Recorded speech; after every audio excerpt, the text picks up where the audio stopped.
Hola, ¿cómo están?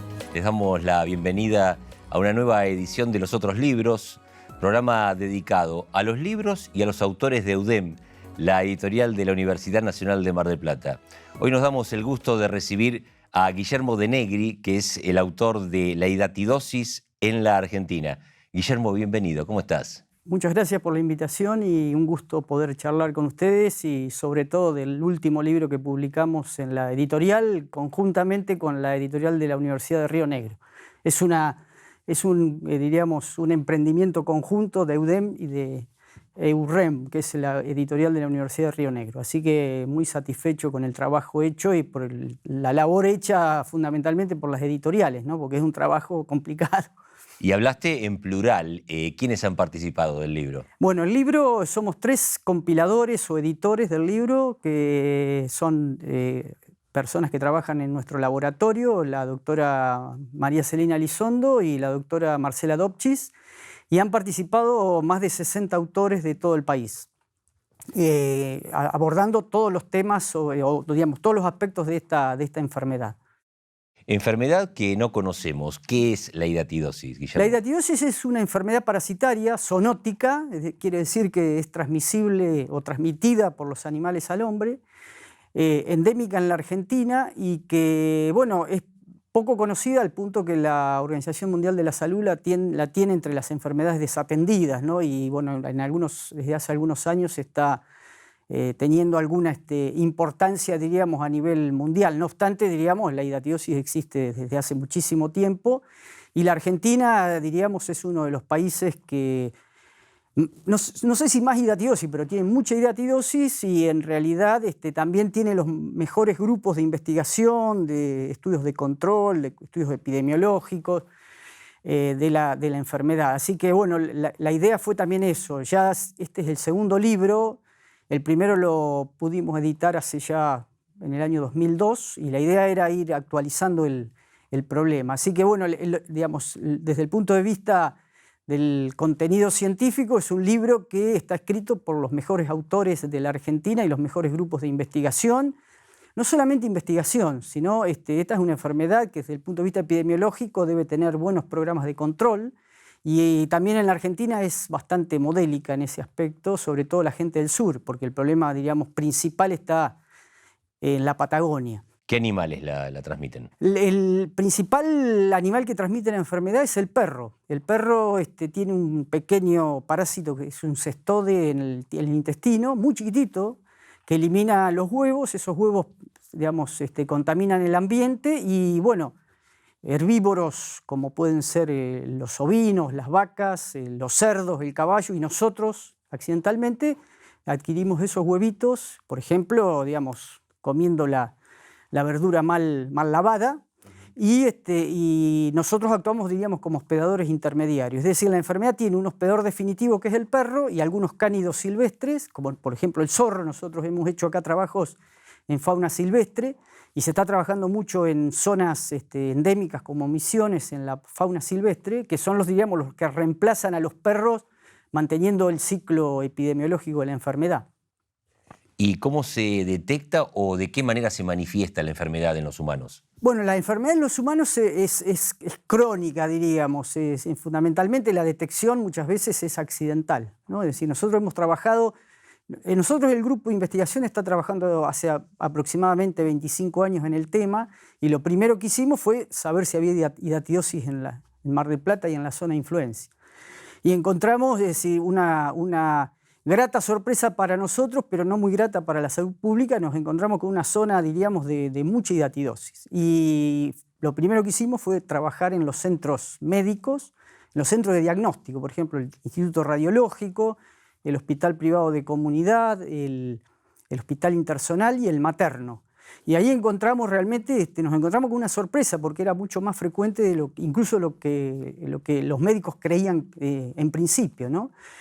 Y la enfermedad, digamos, tiene un curso crónico y se puede detectar después de muchos años, fundamentalmente porque el huevo entra por vía oral y va atravesando barreras. La primera barrera que logra atravesar o no atraviesa es el hígado. Entonces la mayor cantidad de casos de hidatidosis se dan en el hígado. Si logra pasar, diríamos, diríamos, esa barrera hepática va al pulmón y ahí se produce, digamos, y se producen quistes, es decir, se desarrollan quistes que en algunos casos tienen el tamaño de una pelota de fútbol número 5. E incluso, diríamos, si va pasando barreras puede llegar, digamos, al cerebro, ¿no? Es decir, la distribución que se da de la enfermedad a nivel del, diríamos, anatómico en el hombre, diríamos, fundamentalmente los casos son hepáticos, primero, segundo el pulmón y después las diferentes partes del cuerpo. Quienes estén mirando en este momento los otros libros, quizás se pregunten, ¿y cómo puedo hacer para saber si tengo o no la enfermedad? En principio, cuando se detectaba, diríamos, hidatidosis, generalmente una radiografía convencional se puede detectar el quiste hidatídico, lo primero que hacían el clínico que veía eso era mandarlo directamente al cirujano. Bueno, ya eso es poco frecuente porque hay alternativas terapéuticas, como por ejemplo antiparasitarios sintéticos. Nosotros en el laboratorio tenemos una línea muy fuerte en farmacología experimental y estamos trabajando con aceites esenciales, con resultados muy buenos. Y en realidad el diagnóstico se puede dar a partir de la radiología convencional, la ecografía, o diversas alternativas diagnósticas mucho más sofisticadas como la tomografía computada o la resonancia magnética nuclear. Pero ya te digo, muchas veces estos son, incluso por ejemplo en lugares donde no tenían tenían el registro pero no lo habían, diríamos, concientizado, la mayoría era por un diagnóstico que iban por otra cosa, por un problema traumatológico, claro, y se encontraban con que al hacerle algún tipo de ecografía o algún tipo de diagnóstico por imágenes se encontraban con que tenían un quiste hidatídico. Eso no quiere decir que el quiste hidatídico, es decir, uno puede pasar 40 años con un quiste hidatídico y no pasarle nada, claro, digamos. Claro. En general, por eso es muy importante cómo es el tamaño del quiste. Muchos quistes después de muchísimos años se calcifican y están en el cuerpo, diríamos, teniendo una convivencia pacífica con el paciente, ¿no? Lo dijiste hace un rato, pero vuelvo sobre las frutas y verduras mal lavadas. Evitando eso, ¿no hay posibilidades de contagio o hay otras formas también? No, en general, tocar a los perros, diríamos. Eso es muy importante que, digamos, como recomendación, no los perros, diríamos, que uno tiene en la casa, sino los vagabundos, porque tienen una característica. Estos huevitos muchas veces quedan pegados en la zona del ano, en la zona perianal. Y una de las características que tienen los perros es que generalmente se lamen, ¿no?, el ano y le quedan los huevos en los bigotes, en toda la zona, diríamos, de la boca, y el chico o la persona cuando lo va a tocar se contagia esos huevitos. Y una característica, digamos, desde el punto de vista biológico muy importante que hay que tener en cuenta es que estos huevos pueden vivir en el ambiente hasta 41 meses, lo cual lo hace doble o triplemente peligroso porque pueden permanecer durante años en el ambiente y accidentalmente uno se puede contagiar, diríamos, llevándose los dedos a la boca habiendo tocado una mascota. Una cosa importante es que se da esta enfermedad mucho en chicos, sobre todo por el contacto con los animales, ¿no? Guillermo, trabajás en el laboratorio de zoonosis parasitaria. Contanos qué haces habitualmente ahí y qué hacen quienes trabajan en ese laboratorio. Bueno, el laboratorio de zoonosis parasitarias se formó hace aproximadamente 20 años. En general somos todos, la mayoría son becarios e investigadores de CONICET y algunos docentes. Es decir, yo tengo la doble, diríamos, la doble función, docencia e investigación.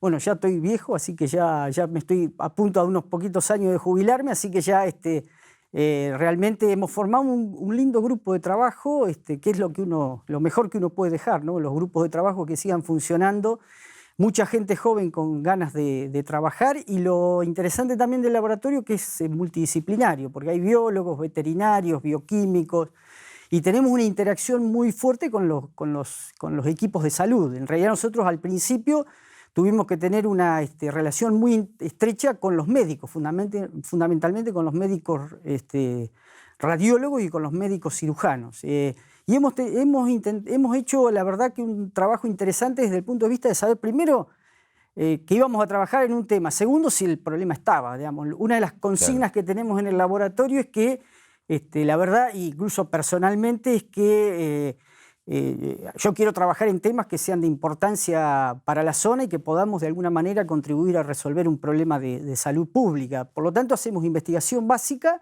e investigación aplicada, sobre todo en la parte farmacológica, ¿no? Intentando ver alternativas terapéuticas, probando distintos fármacos para con el menor, diríamos, efecto colateral, sobre todo porque estamos trabajando con aceites esenciales y eso nos permite de alguna manera contribuir desde el punto de vista médico, siendo biólogos, a intentar resolver o por lo menos paliar un problema de salud pública, que es mucho más frecuente de lo que al principio nosotros creíamos en esta zona.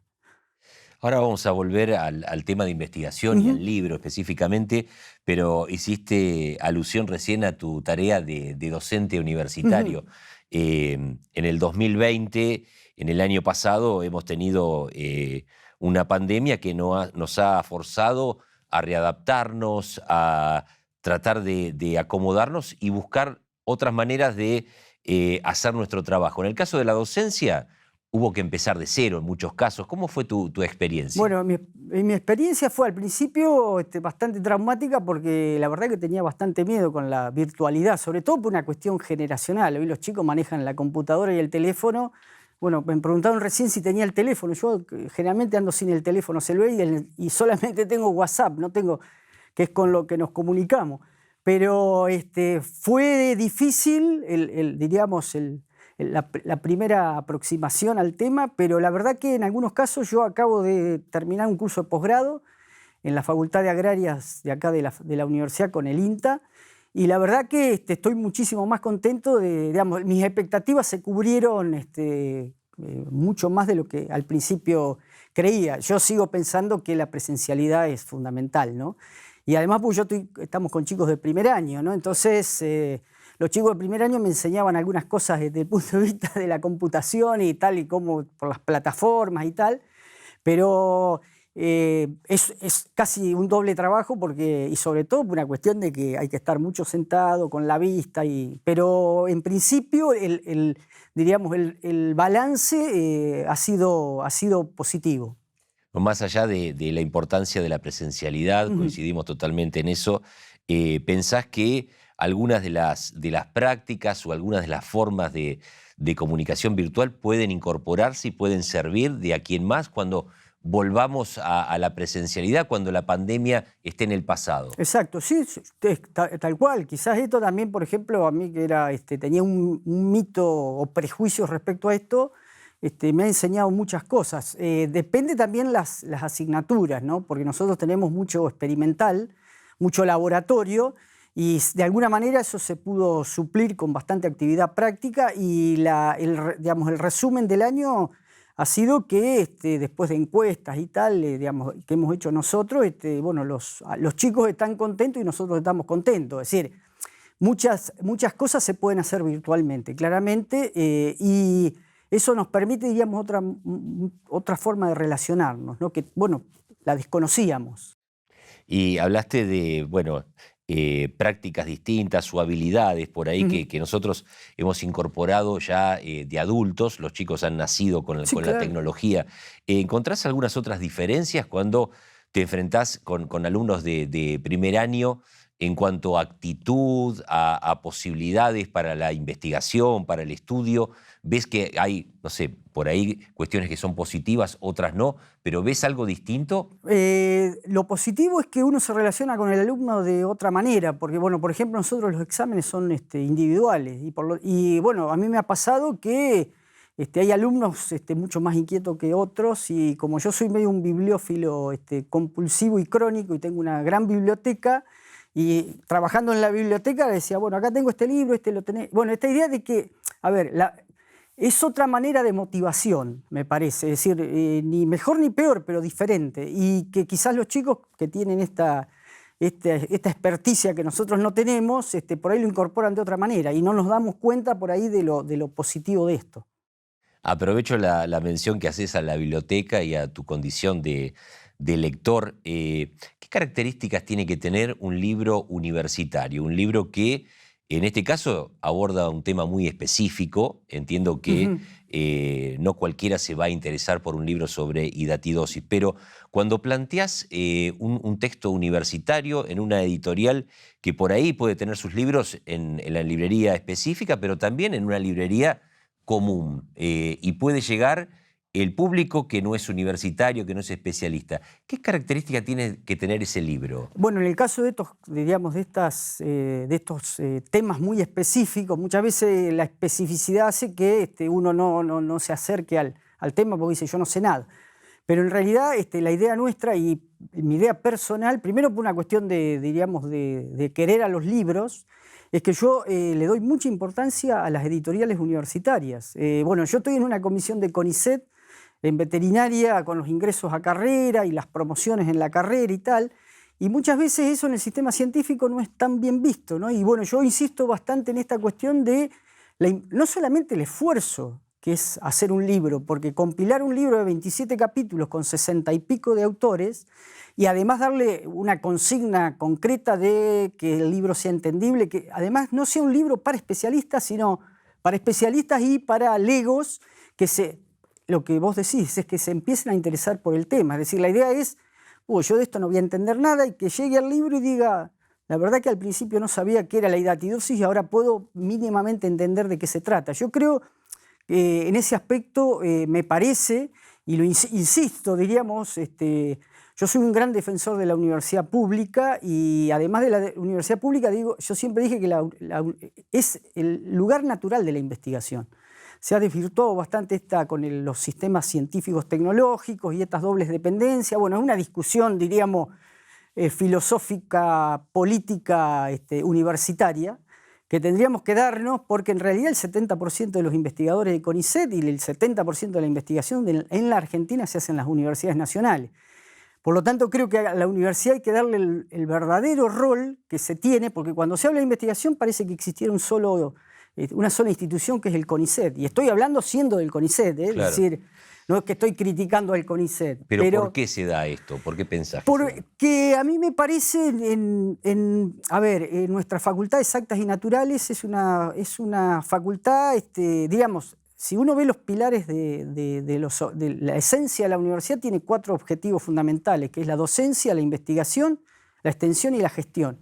Yo siempre digo que está la investigación arriba y por abajo casi la cenicienta es la docencia, cuando es la verdadera esencia de la universidad, que es dar clase. Y está claro que es muy importante que la investigación esté en la universidad donde se da clase y que el docente investigue.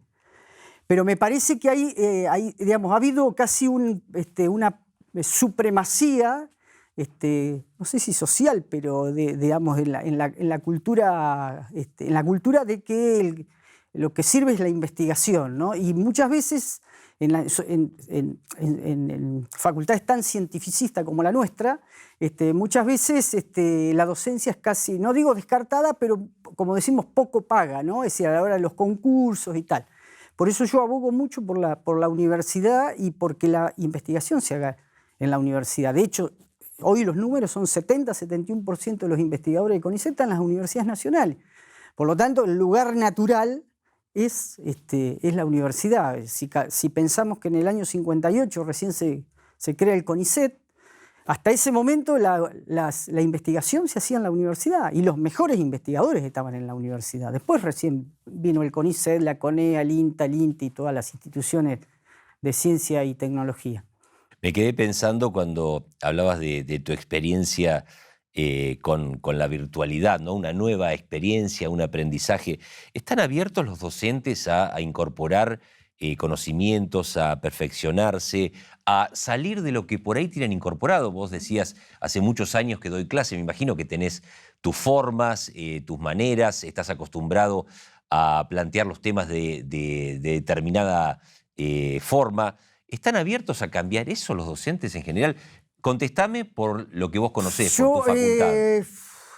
Yo voy a contestar por mí, porque en realidad muchas veces yo creo que hay, sí, generalmente el que hace investigación, el que hace una carrera incluso muy orientada a la investigación, porque nosotros en biología prácticamente los chicos los preparamos, que ese es también un defecto, solamente para investigar, ¿no? Es decir, el biólogo tiene otras alternativas.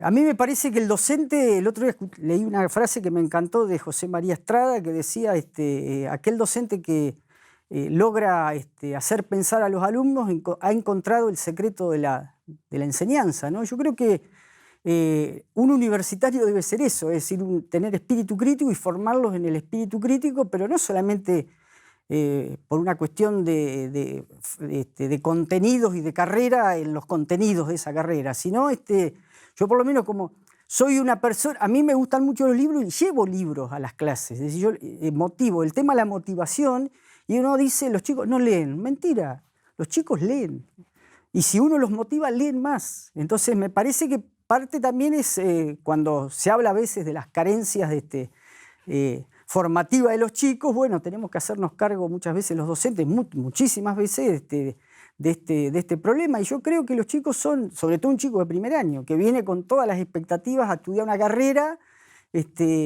tiene esa posibilidad está buscando cosas. Y cuando uno lo motiva, cuando uno crea la necesidad de que, por ejemplo, de que hay que leer, y que hay que leer no solamente lo temático, hay que leer literatura, yo les hablo de Borges, de Sábato. Yo tengo quizás por ahí el defecto que tengo doble formación, pues soy filósofo y doy cursos de epistemología y de filosofía de la ciencia en el posgrado. Entonces agarro a los chicos en el primer año y en la última parte de la carrera, y eso también permite de alguna manera ver que los chicos son muy receptivos a incorporar conocimiento y a tener espíritu crítico. A mí me parece que hay que, esas cuestiones en los alumnos hay que, digamos, rescatarlas como un plus que tenemos nosotros los docentes, ¿no? Nos van a quedar muchos temas pendientes, Guillermo. Realmente ha sido un gusto charlar con vos, pero no quiero dejar de preguntarte, antes de saludarte, acerca de otras enfermedades parasitarias. Hemos hablado de la hidatidosis, pero debe haber otras que ustedes investigan y que también son de fuerte presencia en la Argentina. Sí, bueno, nosotros, enfermedades zoonóticas, hemos trabajado no solamente la hidatidosis, casi el motivo de central casi de nuestro laboratorio. Pero hemos trabajado nosotros compartimos muchísimos parásitos con los perros y con los gatos. Así que hay muchas enfermedades producidas por parásitos y hablamos de zoonosis parasitarias. Otra cosa es hablar de, están las virosis, las virósicas, las bacterianas y las producidas por hongos.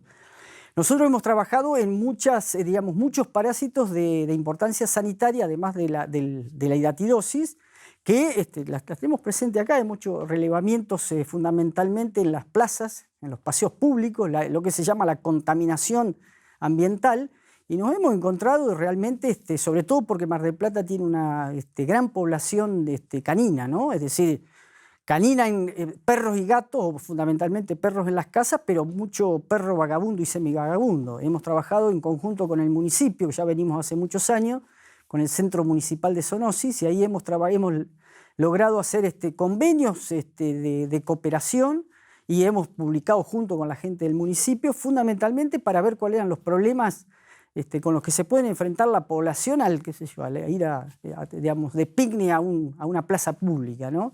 Así que después de enfermedades parasitarias importantes en la Argentina, bueno, tenemos casi el caso, diríamos, modélico de enfermedad, crónica de hace 100 años, que es la enfermedad de Chagas. Claro, claro.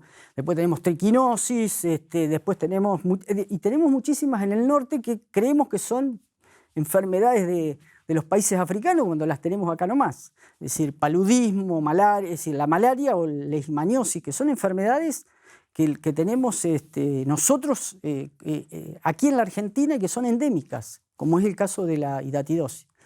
Guillermo, ha sido un gusto charlar contigo, y seguramente vamos a encontrarnos en alguna otra edición de este programa para seguir hablando de esto que te apasiona, evidentemente, que es la docencia, la investigación, y bueno, algunos puntos que nos quedan pendientes, como hablar, por ejemplo, de literatura. Así perfecto. Que hasta la próxima. Muchas gracias, Martín, por la invitación, y la verdad que me encanta porque creo que también hay que difundir lo que por ahí encerrados en la universidad y en los laboratorios no hacemos. Creo que es otro de los objetivos también de los investigadores, que es difundir el conocimiento, porque si no, no tiene mucho sentido. Es solamente para publicar paper que leen 4 o 5 en el mundo y queda ese conocimiento ahí metido y encerrado en el laboratorio. Así que yo estoy agradecido por la invitación, pero por sobre todo esto que la universidad sea, diríamos, una instancia de difusión del conocimiento a nivel popular. Y muchas gracias a ustedes por habernos acompañado. Nos reencontramos en la próxima edición de Los Otros Libros.